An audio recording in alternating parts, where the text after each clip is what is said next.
자, 오늘부터 남은 5월의 3주 동안은 새로운 말씀 시리즈를 이어가려고 합니다. 제목인즉 The Holy Place.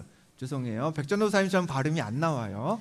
이스라엘이 하나님의 인도하심과 모세의 지휘 아래 출애굽을 했습니다. 애굽을 빠져나온 거죠. 처음에는 그런 이스라엘을 바로 왕이 내보냈습니다만, 허락해 주었습니다만, 애굽 군대가 얼마 안 가서 이스라엘을 잡으러 쫓아갔습니다. 이스라엘 앞에는 홍해바다가 가로막고 있었고 뒤에서는 군대가 쫓아오니까 이스라엘 백성이 이제 다 죽었구나 했을 때 하나님이 어떻게 길을 내어주셨죠? 홍해를 가르고 바다 가운데로 길을 내어주셨습니다. 이스라엘은 그렇게 갈라진 홍해를 건너면서 이제 출애굽이 안정권에 접어들었어요. 지도를 보시면요, 저 위에 파란색 동그라미가 보이시나요? 저 부분이 이제 이스라엘이 홍해를 건넜을 것으로 추정되는 부분입니다. 왼쪽 땅이 애굽이죠. 애굽에서 이제 시내 반도로 들어오는 길목에 홍해를 건넜어요. 저 포인트를 지나면서부터는 누가 막 쫓아오지는 않았습니다. 이제 애굽의 사정권에서는 벗어난 거예요. 그러면서 이스라엘이 쭉 내려오면서 요 빨간색 네모칸 보이실까요? 시내산, 호렙산이라고도 하죠. 시내산에 이르렀을 쯤에 하나님의 마음을 드러내십니다. 그러니까 저쪽 파란 동그라미에서는 아직 정신이 없었잖아요. 쫓아오는 애국 군대를 따돌리고 이제 안전한 곳으로 도망치는 게 먼저였기 때문에 그때까지는 하나님이 별 말씀 안 하시다가 이제 뭐 쫓아오는 사람도 없고 이제 편안하게 그냥 가면 될 때, 그때 하나님이 출애굽의 본색을 드러내십니다. 모세에게 이렇게 말씀하세요. 출애굽기 19장을 보면 내가 애굽 사람에게 어떻게 행하였음과 내가 어떻게 독수리 날개로 너희를 업어 내게로 인도하였음을 너희가 보았느니라 하셨어요. 야 이스라엘, 너네 봤지? 너네 지금 내가 어떻게 해가지고 여기까지 데리고 왔는지 너네 똑똑히 보고 잘 알고 있지? 기적을 10가지를 만들었어. 그 다음에 홍해 바다를 갈랐어. 그러면서 내가 너희를 여기까지 데리고 온 거야 라고 하나님 말씀하시면서 진짜 하시고 싶었던 말씀을 19장 5절에서 이렇게 하십니다. 우리 화면을 보고 다 같이 읽어보겠습니다. 시작. 세계가 다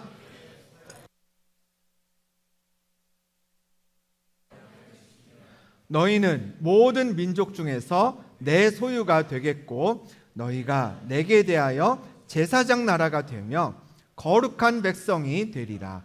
너는 이 말을 이스라엘 자손에게 전할지니라 라고 하나님이 모세에게 이야기하셨습니다.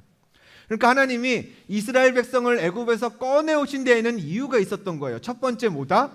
내 소유로 만들기 위해서. 애굽의 종으로 지내던 애굽의 소유가 아니라 하나님의 소유가 된 하나님 백성으로 만들기 위해서 출애굽을 시키셨습니다. 두 번째는 우리 교회의 비전이기도 합니다. 제사장 나라로 삼기 위해서 출애굽을 시키셨습니다. 세상과 하나님 사이의 연결고리가 되라는 거죠. 그 일을 위해서 내가 너희를 택했다라는 겁니다. 세 번째, 하나님의 소유, 하나님의 백성인데 어떤 백성이에요? 거룩한 백성이 되기 위해서 되게 하려고 내가 애굽 땅에서 너희를 여기로 데려왔어 라고 하나님이 그 출애굽의 목적을 3가지로 정리해서 표현하셨습니다. 즉 출애굽이란 건요, 애굽으로 일하는 곳에서 종으로 살던 그 땅에서 빠져나와서 자유를 누리는 것, 그것만으로 끝이 아닌 거예요. 그게 목적이 아닌 겁니다. 나왔으면 뭐가 되어야 해요? 하나님 소유가 되어야 해요. 제사장 나라가 되어야 하는 거예요. 거룩한 백성이 되는 게 출애굽의 본질적인 목적이었습니다. 즉 정리하면 하나님이 약속하신 가나안이라는 새로운 땅에 가서 하나님이 주신 새로운 삶, 하나님의 소유된 삶, 제사장 나라로서의 삶, 거룩한 백성으로서의 삶, 그런 새 삶을 사는 게 출애굽의 목적이지 얽매였던 애굽에서 빠져나와서 끝, 이제 됐어, 이게 아니라는 겁니다. 여러분, 저와 여러분의 신앙생활도 마찬가지예요. 여러분, 예수를 그리스도로 믿기로 결정하셨나요? 예수를 그리스도라 고백하고 계신가요? 그래서 오늘 이 예배에 오셨나요?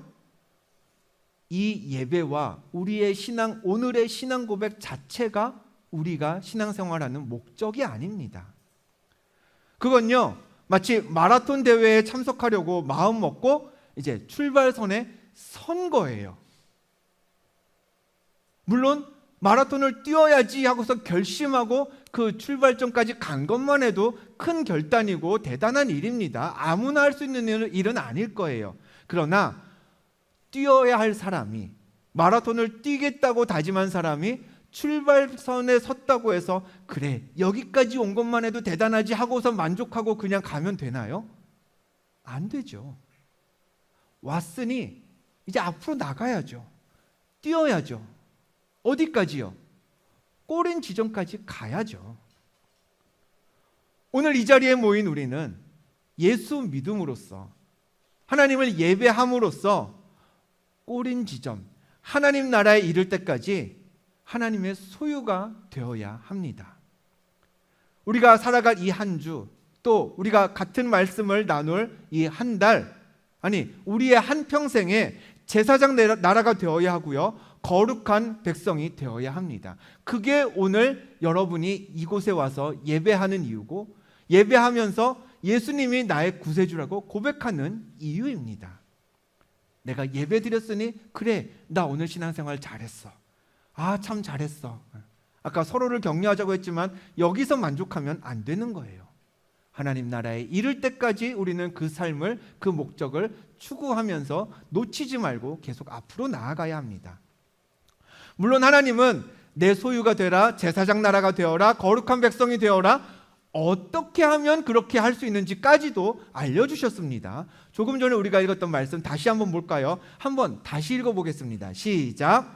세계가 다 내게 속하였나니 너희가 내 말을 잘 듣고 내 언약을 지키면이라고 했어요. 여기까지. 자, 뭐 하면 거룩한 백성이 되고 제사장 나라가 되고 하나님 소유가 된대요? 내 말을 잘 듣고 내 언약을 지키면. 즉 하나님이 내가 이제부터 율법이란 걸 알려줄 거야. 하나의 규칙을 너희한테 알려줄 거야. 이제부터 이 규칙을 너희가 잘 지키면 내가 조금 전에 말한 그 출애굽의 목적, 너희가 이제부터 되어야 하는, 살아야 하는 그 새 삶 살아낼 수 있어 라고 말씀하셨습니다. 이 말씀이 출애굽기 19장에 있어요. 그러면 이어지는 출애굽기 20장부터 뭐가 나와야 됩니까? 제가 되게 어려운 질문 안 드리죠. 네. 뭐가 나와야 돼요? 내 말을 잘 지켜라고 했으니, 내 언약을 잘 지켜라고 했으니 이제부터 그 언약이 나오면 됩니다. 이스라엘이 지켜야 할 언약이 나와야 되죠. 여러분 성경 있으시면 이미 한번 출애굽기 20장을 펴보시길 바랍니다. 출애굽기 20장을 보시면 화면에도 제가 준비를 했는데요, 20장이 시작하는 부분에 표제어라고도 하고 뭐 소제목이라고도 합니다. 뭐라고 써 있어요? 1절 시작하기 전에 십계명이라고 써 있습니다. 이 20장의 십계명을 시작으로 하나님이 알려주신 율법들이 쭉 등장을 합니다. 그럼 여러분 20장을 이렇게 손으로 쫙 잡고 한 장 한 장 한번 넘겨보세요. 21장, 22장, 23장, 30장, 31장 하면 32장엔 뭐가 나와요? 금송아지라고 나옵니다. 그러니까 출애굽기 20장부터 율법이 시작됐는데 32장과 33장만 어떤 해프닝이 기록되어 있어요. 실제 일어났던 팩트가 기록되어 있고, 요 32장, 33장을 빼면은 다 율법이에요. 33장 지나볼까요? 34장, 35장 뭐 쭉 나가면은 뭐 계속 하나님의 법들만 나타나 있어요. 어디까지? 출애굽기가 몇 장에서 끝나나요? 40장까지 한번 쭉 훑어보시면 40장까지 다 법이에요.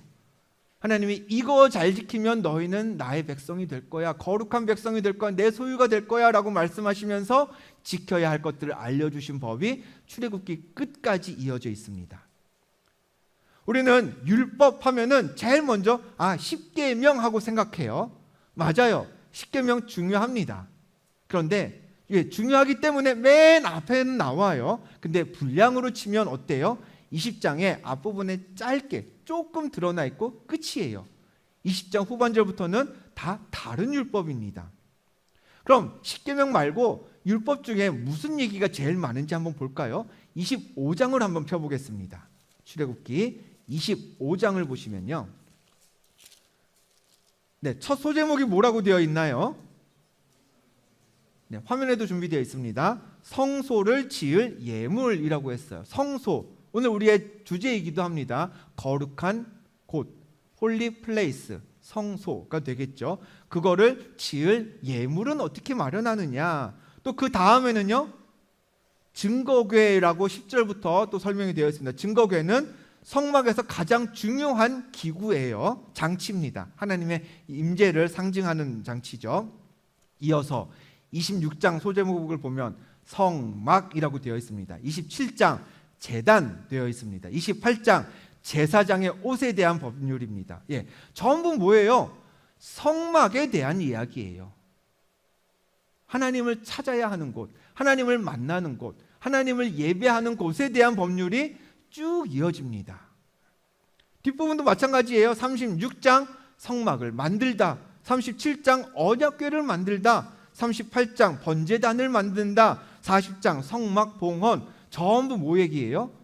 출애굽기 끝까지 거의 다 성막 얘기로 가득 차 있습니다. 율법은 율법인데 하나님이 지키라고 하셨는데 그 율법의 대다수가 뭐란 얘기예요? 성막이에요. 여러분 한번 생각해 보세요. 출애굽을 했습니다. 그럼 이스라엘의 삶의 터전은 지금 어디예요? 광야예요. 광야. 광야에서 제일 중요한 게 뭘까요? 여러분 그냥 쉽게 얘기해서 사막 한가운데 지금 서 있다고 해봅시다. 뭐 고민하겠어요? 물, 그쵸? 좀 이따 배고파지면 내가 먹을 저녁, 오늘 밤은 어디서 잘까? 광야에 나가면요, 사람은 의식주를 생각하지 않을 수 없습니다. 이스라엘에게 지금 가장 핫 이슈는 먹고 사는 거예요. 근데 하나님이 출애굽기에서 이스라엘에게 율법을 주시면서 먹고 사는 것에 대한 율법을 전혀 안 주진 않으셨어요. 근데 아주 찔끔 주셨어요. 나머지는 다 뭐예요? 성막이에요. 어떻게 만들어야 하고, 크기는 얼마나 되고, 재료는 뭘로 해야 하며, 성막에서 일하는 제사장은 뭘 입고 누가 해야 되고, 이런 것들 뿐이에요. 왜 이렇게 성막에 대해서만 하나님이 자세하게 이야기하셨을까? 애초에 말씀드렸죠? 하나님이 이스라엘을 출애굽시키신 이유가 뭐였다고요? 하나님 소유 삼으려고, 제사장 나라로 삼으려고, 거룩한 백성을 만들려고 출애굽을 시키셨습니다. 그럼 하나님이 보시기에 그와 같은 목적을 이루는데 가장 필요한 것은 뭐라는 거예요? 먹고 사는 문제가 아니라는 거예요.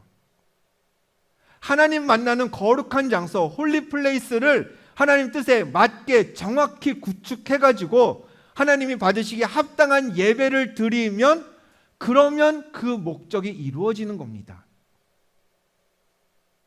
하나님의 소유가 되고 제사장 나라가 되는 거예요. 거룩한 백성이 되는 겁니다. 그래서 출애굽기 율법의 대부분은 성막에 대한 율법입니다. 기억하시길 바래요, 여러분. 우리의 신앙생활도요, 똑같습니다. 여러분, 거룩한 하나님의 소유가 되고 싶으십니까? 특별히 하나님께 쓰임받는 제사장 나라로서의 사명을 감당하기 원하십니까? 그러면요, 먹고 사는 일도 우리에게 중요해요. 중요하지만 근데 그것보다 더 중요한 일이 있어요. 하나님 뜻에 맞는 삶을 살기 위해서는 하나님과 만나는 거룩한 장소가 마련되어 있어야 한다는 것. 그리고 그곳에서 하나님이 원하는 예배를 제대로 드려야 한다는 것. 그게 하나님의 소유가 되고 제사장 나라가 되고 거룩한 백성이 되는 그 우리 인생의 목적을 이루는 데에는 더 크고 무거운 이슈여야 합니다. 그래서 이 5월 한 달 우리가 나눌 주제가 더 홀리 플레이스라고 정해 보았습니다. 출애굽기에는요, 이 성막이라는 게 여러 이름으로 등장을 해요. 성막이라고도 하고요, 회막이라고도 하고요, 성소라고도 합니다. 다음 그림을 넘겨주시겠어요? 네, 하나 그림 넘겨주시면 이런 다양한 표현으로 성막이 등장을 해요. 근데 표현이 달라진다고 해서 지칭하는 대상까지 달라지는 건 아니에요. 똑같은 대상을 표현하는데 어떤 구절에서는 성막이라고 하고요, 어떤 데서는 회막이라고 하고요, 어떤 구절에서는 성소라고 해요. 같은 대상을 가리키지만 그러나 표현이 다르다는 얘기는 같은 대상이 기능적으로는 조금 다를 수 있음을 의미합니다. 그래서 앞으로 3주, 오늘은 성막에 대해서, 다음 주는 회막에 대해서, 그 다음 주는 성소에 대해서 살펴보면서 각각의 명칭이 갖는 의미는 무엇인지, 또 그런 의미를 성막에 담으신 하나님의 뜻은 무엇인지 함께 살펴보려고 합니다. 놀랍게도 여기까지가 이제 서론이었습니다. 기대되죠? 네, 안심하세요. 오늘은 서론이 훨씬 길어요. 본론은 짧습니다. 네, 오늘 짧게 저와 함께 성막에 대해서 살펴보도록 할게요. 본문 말씀입니다. 우리 산원이가 읽어줬던 말씀 화면을 보고 다시 한번 읽어보겠습니다. 시작.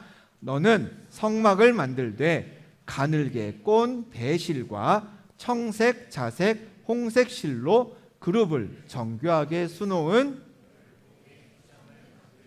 아멘. 하나님이 모세에게 성막 만드는 법을 알려주셨어요. 자, 재료가 뭐예요?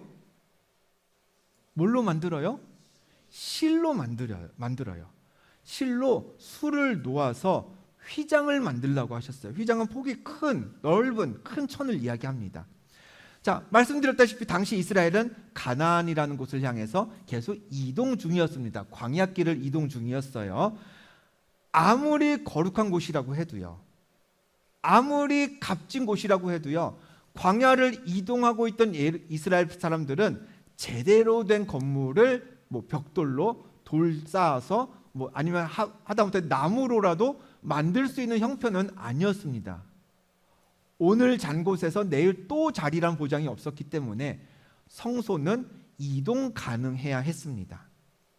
그래서 하나님은 실로, 천으로 만들라고 하셨고요, 이동할 때마다 가지고 가라고 하셨던 거죠. 그래서 이 성막을 뜻을 살펴볼까요? 성막 무슨 뜻인가요? 우리말로 하면 성스러울 성자, 천막 뜻하는 막자 써가지고 거룩한 천막이 됩니다. 영어로는 타버나클이라고 그래요. 근데 이 타버나클은 어디서 등장한 단어냐? 라틴어예요. 타베르나클룸이라는 단어에서 나왔습니다. 근데 타베르나클룸이 무슨 뜻이냐? 천막이라는 뜻이에요. 텐트예요, 텐트. 그러니까 영어 단어도 그 텐트라는 어떤 외형적인 형태를 따라서 성막을 타버나클이라고 부르기 시작했습니다. 그리스어, 헬라어도 마찬가지입니다. 스케네라고 하는데요, 이 단어의 뜻도 마찬가지로 뭐다? 텐트를 뜻합니다. 그러니까 성막은 어느 언어든지 그걸 번역하면은 다른 의미 없어요. 텐트라는 단어를 갖다가 성막이라고 성경에 번역이 되어 있습니다만, 구약 성경이 쓰인 원어라고 하죠. 히브리어는 조금 다릅니다. 히브리어로 성막은요, 이런 뜻이 있어요. 머무는 곳, 사는 곳. 누가요? 하나님께서 머무시는 곳이라는 뜻을 가지고 있습니다. 미슈칸, 하나님이 머무는 장소다, 계시는 장소다, 하나님이 여기 사시는 곳이다. 많은 언어들이 성막을 그냥 외형에 따라서 텐트네 그렇게 번역하지만, 성경에 쓰여질 때 이 성막이라는 단어는 그 형태가 아니라 의미에 초점을 맞춘 단어였어요. 막으로 만든 게 아니라 거기에 하나님이 계시는 곳이라는 뜻이죠. 중요한 건 이거죠. 하나님이 머무시긴 머무셔요. 근데 어디에 머무시냐는 겁니다. 광야에서 이스라엘은 이동을 멈추고 그래도 정착을 할 때가 있었어요. 언제? 잠은 자야죠. 자면서도 걸을 수는 없잖아요. 이동을 하다가도 자, 오늘은 여기서 잡시다 하고서는 이렇게 정착을 합니다. 하루든 이틀이든 가능한 한 정착을 하는데, 그렇게 쉴 때에도 이스라엘은 아무렇게나 나는 여기 쉴게 너는 저기 가서 쉬어 이렇게 아무렇게나 앉아서 쉬지 않았습니다. 대형을 짰어요. 진을 만들었습니다. 민수기 2장에 그 진을 어떻게 만드는지가 기록되어 있는데요, 읽어봅시다. 시작. 여호와께서 모세와 아론에게 말씀하여 이르시되 이스라엘 자손은 각각 자기의 진영의 군기와 자기의 조상의 가문의 기호 곁에 진을 치되 회막을 향하여 사방으로 치라 라고 했습니다. 회막, 성막을 이야기해요. 이스라엘은 그 조상에 따라서 12지파로 나누어 있습니다.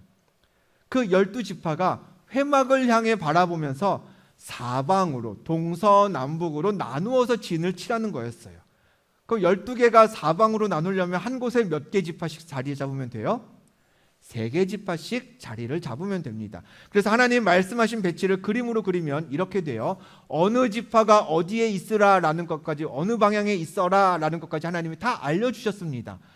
동쪽에는 유다, 이사갈, 스불론 이런 지파들, 서쪽에는 베냐민, 므낫세, 에브라임 지파들, 남쪽에도 3개의 지파, 북쪽에도 3개의 지파, 가운데 성막 주변에는 레위 지파 사람들이 자리 잡으면서 이런 형태로 어디서 쉬든지 너네는 이런 형태로 진을 짜서 잠시 머물러라 라고 하나님이 잘 알려주셨어요.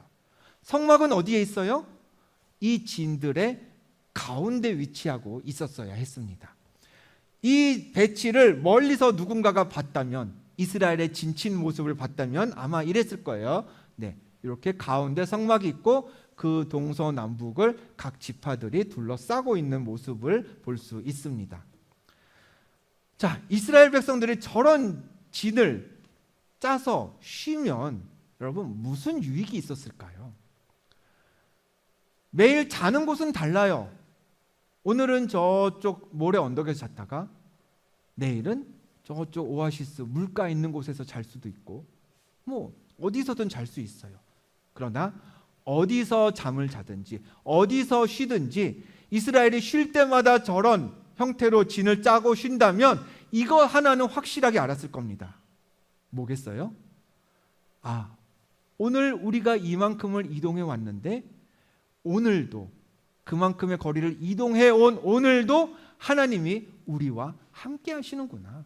우리의 정 가운데에 하나님이 머무시는구나. 그래서 하나님이 여기까지 우리를 따라오셨구나. 오늘 수십 킬로미터를 우리가 걸어왔지만 하나님이 뒤처지지도 않으시고 저기 혼자 앞서가지도 않으시고 여전히 하나님은 우리와 같이 계시는구나. 우리의 한가운데에서 우리의 모든 것을 진두지휘하고 계시는구나 라는 것을 이스라엘은 쉴 때마다 깨달을 수 있었습니다. 눈으로 보고 자기들의 중심에 계신 하나님을 바라보면서 오늘도 하나님이 여기까지 오셨구나. 오늘도 하나님이 이곳까지 우리를 인도해 주셨구나. 오늘도 이 밤에도 하나님이 우리의 중심에서 우리를 지켜주시겠구나. 시청각 교육이 확실하게 되는 거죠. 하나님이 이스라엘을 출애굽시키신 목적 반복해서 말씀드리고 있죠. 하나님의 소유가 되게 하기 위해서, 또 제사장 나라로 삼기 위해서, 세 번째 거룩한 백성으로 만들기 위해서. 그 목적 위에서 하나님이 이스라엘에게 주신 실천사항은 여러분 다른 게 아니었습니다. 너네가 이 광야 어디에 있든지 내가 너희와 함께 있도록 해.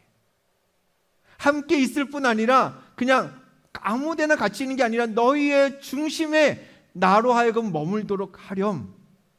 그것만 잘하면 이스라엘이 가나안까지 가는 길이 일주일이 걸릴 수도 있고요.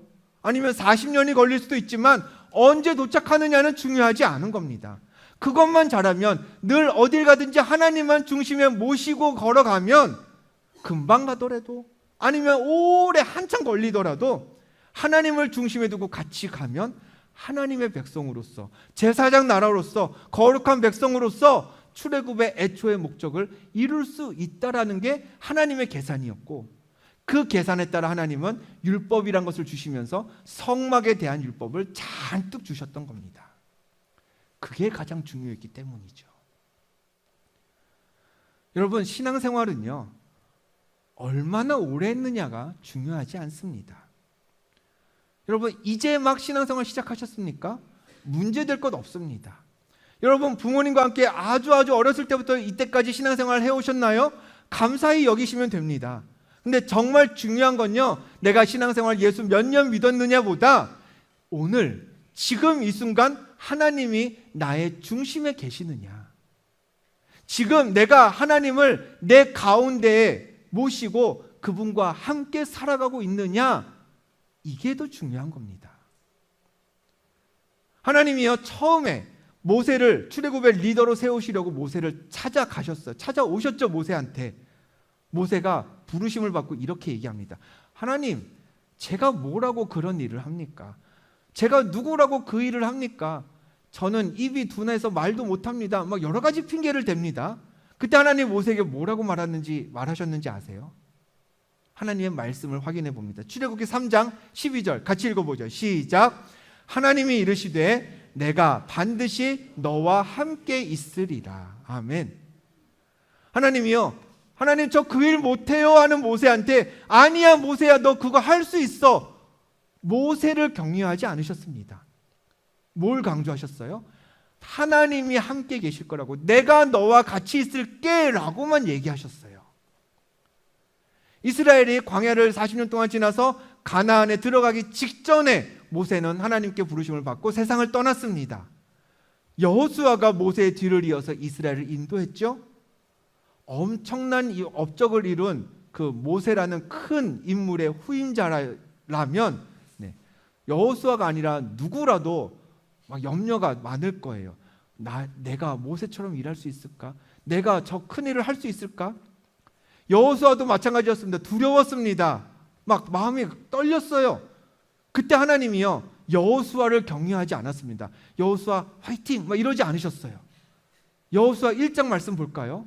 같이 읽어봅니다. 여호수아 1장 넘겨주시죠. 시작. 강하고 담대하라. 두려워하지 말며 놀라지 말라. 네가 어디로 가든지 내 하나님 여호와가 너와 함께 하느니라 라고 말씀하셨어요. 여호수아에 대한 얘기가 없습니다. 두려워하는 건 여호수아인데 하나님은 무슨 얘기만 하세요? 야, 내가 너랑 같이 있잖아. 자기 얘기를 하세요. 예레미야 선지자 아시나요? 하나님이 나타나서 내가 널 이 시대에 나의 대언자로 쓸 거야. 너 선지자로 삼을 거야 라고 하셨습니다. 예레미야도 마찬가지였어요. 하나님, 저는 아이라서 말을 할 줄 모릅니다. 거절했습니다. 사양했어요. 그때 하나님이 예레미야에게 이렇게 말씀하십니다. 예레미야 1장 같이 읽어봅니다. 시작.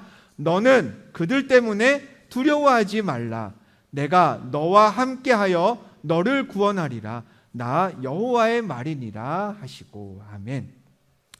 하나님이 사람을 회복시키는 방식은요, 여러분 조금 전에 세 가지의 말씀을 통해 본 것처럼 동일합니다. 똑같아요.